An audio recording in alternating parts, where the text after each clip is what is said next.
Dans la danse tourbillonnante de la géopolitique, la frontière entre les nations peut souvent s'effacer, mais les récits qui émergent de ces zones frontalières sont tout sauf obscurs. En ce frais après-midi du 15 février 2025, nous plongeons au cœur d'une telle narration, où la Fédération de Russie et l'Ukraine sont engagées dans une confrontation tendue. Notre voyage nous mène d'abord dans la région du Donbass, à un endroit connu sous le nom de Wilik-Vilka, où les échos du conflit résonnent comme un lointain orage. Les forces russes ont lancé une nouvelle vague d'attaques, marquant un nouveau chapitre dans leur tentative de contrôle. Leurs avancées, petites mais significatives, ont repoussé la ligne de front de 1,5 km, témoignage de la nature implacable de leur campagne. La rivière Mokrié, témoin silencieux de ces avancées, voit désormais ses forêts environnantes prises dans la ligne de mire de l'histoire en train de se réécrire. Cette transformation de gris à rouge sur la carte symbolise plus qu'un gain territorial. C'est une narration de changement de pouvoir et de manœuvres stratégiques.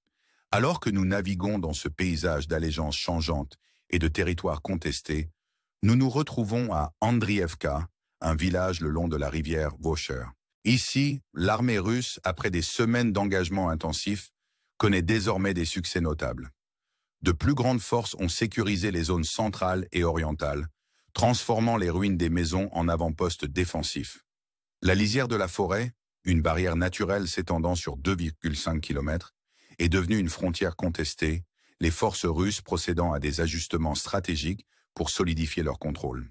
L'air est lourd de tension alors que les blogueurs des deux camps rendent compte des manœuvres militaires et des gains stratégiques. C'est une histoire d'endurance, où chaque pouce gagné ou perdu témoigne de la résilience et de la ténacité de ceux qui se trouvent sur le terrain. Notre récit se déplace ensuite vers la ville de Pakrovsk, où les forces armées ukrainiennes ont récemment réalisé des avancées significatives. Dans un conte audacieux, un véhicule blindé ukrainien a pénétré dans le village de Pizan, défiant la brigade russe 74. La scène, capturée par un drone, se déroule comme une partie d'échecs à enjeu élevé, chaque mouvement étant calculé et délibéré.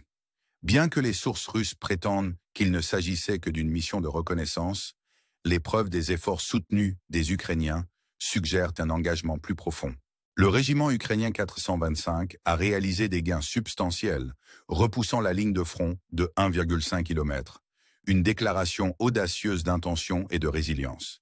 Cette narration de conflit et de conquête ne concerne pas seulement le territoire, mais l'esprit indomptable de ceux qui refusent de céder. Alors que nous poursuivons notre exploration de ce paysage volatile, la ville ukrainienne de Mirnograd devient un point focal. Ici, la ligne de front a été le théâtre d'engagements féroces, notamment le long de la route critique T0504. Les forces russes ont réussi à sécuriser cette artère vitale, la coupant et avançant jusqu'à 600 mètres vers le nord. Chaque gain stratégique est une pièce d'un puzzle plus vaste, où le contrôle des infrastructures clés peut faire basculer l'équilibre du pouvoir. Les efforts de la 5e brigade russe au sud de cette route ont transformé la zone de gris à rouge, une représentation visuelle de la conquête territoriale. Au nord, le village de Yampolivka devient un microcosme de ce conflit plus vaste. Une grande attaque mécanisée des forces russes a percé sa partie nord, mais la brigade ukrainienne 60 reste résolue dans sa défense. Cette lutte continue pour le contrôle illustre le récit plus large de résilience et de résistance, où chaque camp lutte non seulement pour le territoire, mais pour une place dans l'histoire. Les ajustements en faveur du camp russe, bien que légers, font partie d'une stratégie plus large, visant à solidifier leur position et à prendre l'avantage. Notre voyage nous emmène ensuite sur le front de Koursk, où des changements dramatiques ont eu lieu. Une zone autrefois grise a vu les troupes russes aéroportées gagner du terrain, capturant le village de Nicolas VOD d'Areno. Ce petit village, niché le long de la frontière russo-ukrainienne, témoigne de la nature fluide des lignes de front dans ce conflit en cours. La capture de cette zone marque un changement significatif, les forces russes avançant de 5 km vers le sud-est. Un mouvement audacieux dans le jeu d'échecs de la guerre. Alors que nous tissons à travers cette tapisserie complexe de conflits, le récit se déroule avec chaque mouvement et contre-mouvement, chaque gain et perte. L'histoire est celle du courage et de la détermination, où hommes et femmes des deux côtés restent fermes face à l'adversité. Alors que nous concluons ce chapitre de notre exploration, nous vous laissons avec une question. Dans un monde où les frontières changent comme le sable dans le désert, quel sera l'héritage durable de ceux qui combattent pour façonner l'avenir? Nous vous invitons à réfléchir à cela, à vous engager avec les histoires de ceux qui se tiennent sur les lignes de front de l'histoire. Et comme toujours, nous vous encourageons à aimer, à vous abonner et à nous rejoindre dans ce voyage de découverte et de compréhension. Le théâtre du conflit continue de se dérouler avec la précision d'une grande, bien que tragique, opéra, où chaque mouvement est orchestré par les mains du destin et de la stratégie. Alors que nous déplaçons notre attention, nous nous trouvons attirés par la danse complexe des manœuvres militaires près de la ville de Lian. Ici, les forces russes ont entrepris une correction significative de leur ligne de front, un mouvement rappelant celui d'un maître joueur d'échecs, repositionnant ses pièces pour une frappe décisive. Cette recalibration a élargi la zone grise, un ajustement stratégique qui en dit long sur les échanges tactiques en cours de ce conflit. À l'ouest, où le front de Koursk a été un centre d'activité, les troupes aéroportées russes effectuent une poussée formidable. Leur succès récent dans la capture de Nicolas Vod d'Areno est plus qu'un simple gain territorial. C'est un témoignage de la poursuite incessante de l'avantage stratégique. Le côté ukrainien a reconnu ces avancées, marquant un rare moment de consensus dans un paysage défini par la contestation. La capture de ce village par la brigade d'assaut aérien russe 83 souligne un récit plus large de réalignement territorial, où chaque acquisition est un tremplin vers des objectifs plus grands. Pendant ce temps, le village de Valulever devient un point focal de ces manœuvres. Pour la première fois depuis août, les unités russes ont réussi à entrer dans ce village, un mouvement corroboré par les enregistrements actuels de drones. Cette avancée, s'étendant sur 5 km vers le sud-est, parle de la nature évolutive de ce conflit, où chaque camp cherche à gagner un point d'appui dans un paysage en constante évolution. La partie nord de Svitlyka, désormais sous contrôle russe, illustre la fluidité de ces lignes de front, où les gains sont mesurés non seulement en kilomètres, mais en importance stratégique. Le village de Nikolski devient une autre scène pour ce drame en cours.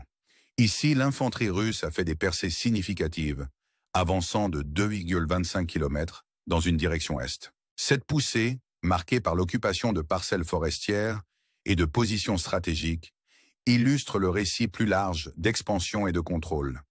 Alors que le profil du front s'ajuste, la zone rouge grandit, symbolisant les gains tangibles réalisés par les forces russes. Dans ce théâtre complexe d'opérations, les forces armées ukrainiennes n'ont pas été inactives. Leur attaque aérienne récente sur le territoire russe marque une déclaration audacieuse de défi et de capacité. Utilisant 40 drones d'attaque, ils ont ciblé les régions autour de Saratov et de Rostov, un mouvement qui souligne leur intention stratégique. Malgré les défenses aériennes russes affirmant avoir abattu toutes les menaces, des rapports de Saratov racontent une histoire différente. Des vidéos de témoins oculaires capturent les conséquences d'un incendie dans une raffinerie de pétrole locale, un rappel visible de l'impact du conflit en cours. La confirmation de ces frappes par l'état-major général ukrainien ajoute une couche de complexité à ce récit.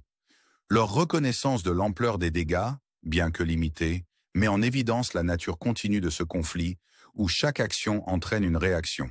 Alors que les forces russes répondent par leur propre barrage de 124 drones et 19 missiles, le cycle d'escalade continue. L'utilisation de missiles balistiques et de munitions lancées par voie aérienne ajoute une dimension glaçante à cet affrontement déjà tendu.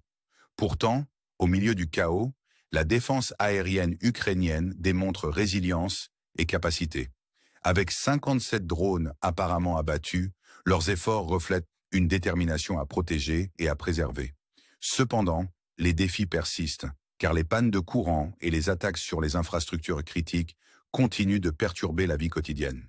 À Poltava, l'impact est palpable, avec des infrastructures gazières touchées et des problèmes d'approvisionnement en électricité signalés. Alors que nous tissons à travers cette tapisserie complexe de conflits, les implications plus larges deviennent apparentes. Ce n'est pas seulement une bataille pour le territoire, mais une lutte pour l'influence et la survie. Chaque mouvement, chaque contre-mouvement fait partie d'un récit plus large qui s'étend au-delà du paysage immédiat. C'est une histoire de résilience, de nations et d'individus confrontés aux réalités de la guerre et à la quête de la paix. Au fur et à mesure que la poussière retombe sur les événements d'aujourd'hui, nous sommes amenés à réfléchir aux questions durables de ce conflit. Que signifie tenir une ligne, avancer ou se retirer? Dans un monde où les frontières du conflit changent constamment, quel sera l'impact durable de ces luttes sur la scène mondiale? Nous vous invitons à réfléchir à ces questions, à vous engager avec les histoires de ceux qui vivent sur les lignes de front de l'histoire et à considérer les implications plus larges de ce récit en cours. Comme toujours, nous vous encourageons à aimer, à vous abonner et à nous rejoindre alors que nous continuons à explorer les histoires qui façonnent notre monde. Alors que nous plongeons plus profondément dans cette toile complexe de conflits et de stratégies, le récit continue de se dérouler à chaque instant qui passe, révélant une tapisserie riche en intrigues et en complexité. La ligne de front russo-ukrainienne, une entité vivante à part entière, respire avec la tension de multiples manœuvres et contre-manœuvres, chacune étant un chapitre de la saga en cours de cette lutte géopolitique. Aujourd'hui, notre attention se tourne vers les dynamiques qui se jouent dans divers secteurs, chacun étant un microcosme du conflit plus large. Dans la région entourant la ville de Liane, nous assistons à une série de recalibrages stratégiques. Les forces russes, comme des joueurs d'échecs chevronnés, ont procédé à des ajustements délibérés de leur position, étendant leur influence dans des zones clés. Ce n'est pas seulement une histoire d'expansion territoriale, mais un témoignage de l'acumène tactique en jeu. Les zones grises qui servaient autrefois de tampons nébuleux sont maintenant redéfinies avec des gains stratégiques les transformant en zones rouges, symbolisant le changement de contrôle et d'autorité. Sur le front de Koursk, le récit prend une nouvelle dimension, alors que les troupes aéroportées russes affirment leur présence avec une vigueur renouvelée. Leur capture de Nicolas VOD d'Arnaud, un village petit mais significatif, souligne la poursuite incessante de points d'appui stratégiques. Cette avancée est reconnue par le côté ukrainien, marquant un rare moment de concession dans un conflit défini par la résistance et la résilience. Les efforts de la brigade d'assaut aérien russe 83 soulignent une stratégie plus large de consolidation et d'expansion, où chaque gain sert un objectif plus grand. Alors que nous tournons notre attention vers le village de Valulever, l'histoire se déroule avec la précision d'une symphonie bien orchestrée. Pour la première fois depuis des mois, les unités russes ont pénétré dans ce village, un mouvement confirmé par des images de drones capturant la réalité sur le terrain. L'avancée, couvrant 5 km vers le sud-est, est un rappel frappant de la fluidité du conflit, où les lignes de front changent constamment en réponse aux impératifs stratégiques. La capture de la partie nord de Svidlika illustre encore cette dynamique, où chaque gain est un pas vers l'atteinte d'objectifs plus larges. À Nikolski, le récit prend de l'ampleur alors que l'infanterie russe progresse, avançant de plus de 2 km vers l'est. Ce mouvement, caractérisé par l'occupation de positions stratégiques et de parcelles forestières, reflète la quête continue de domination et de contrôle. Les ajustements au profil du front, transformant les zones grises en rouges, soulignent les gains tangibles réalisés dans ce théâtre de guerre. Cette danse complexe de stratégie militaire est reflétée par les développements du côté ukrainien, où les forces ont lancé une attaque aérienne ambitieuse sur le territoire russe. Employant 40 drones d'attaque, ils ont ciblé les régions autour de Saratov et de Rostov, une déclaration audacieuse de leur intention et de leur capacité. Malgré les affirmations russes d'avoir réussi à intercepter ces menaces, la réalité sur le terrain raconte une histoire différente. À Saratov, les conséquences d'un incendie dans une raffinerie de pétrole servent de rappel frappant de l'impact du conflit. La reconnaissance de ces frappes par l'état-major général ukrainien ajoute une couche de complexité au récit, soulignant le cycle continu d'action et de réaction qui définit ce conflit. Alors que les forces russes répondent par leurs propres barrages de drones et de missiles, les enjeux continuent d'augmenter. L'utilisation de missiles balistiques et de munitions lancées par voie aérienne ajoute une dimension glaçante à l'affrontement déjà tendu, reflétant les enjeux élevés et les calculs stratégiques en jeu. Au milieu de ce contexte de conflit et de stratégie, la résilience de la défense aérienne ukrainienne se distingue. Avec 57 drones prétendument interceptés, leurs efforts démontrent un engagement inébranlable à la défense et à la protection. Pourtant, les défis persistent alors que les pannes de courant et les attaques sur les infrastructures critiques continuent de perturber la vie quotidienne. À Poltava, les rapports de dommages aux infrastructures gazières mettent en lumière l'impact tangible du conflit en cours sur les populations civiles. En réfléchissant aux événements qui se déroulent, les implications plus larges de ce conflit se précisent. C'est un récit non seulement de différents territoriaux, mais de l'esprit humain endurant, où des individus et des nations naviguent dans les complexités de la guerre avec résilience et détermination. Chaque mouvement, chaque ajustement fait partie d'une histoire plus vaste de survie et de persévérance, où les lignes entre la victoire et la défaite sont continuellement redessinées.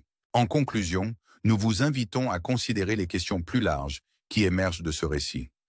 Comment définissons-nous le succès dans un conflit où les lignes changent constamment?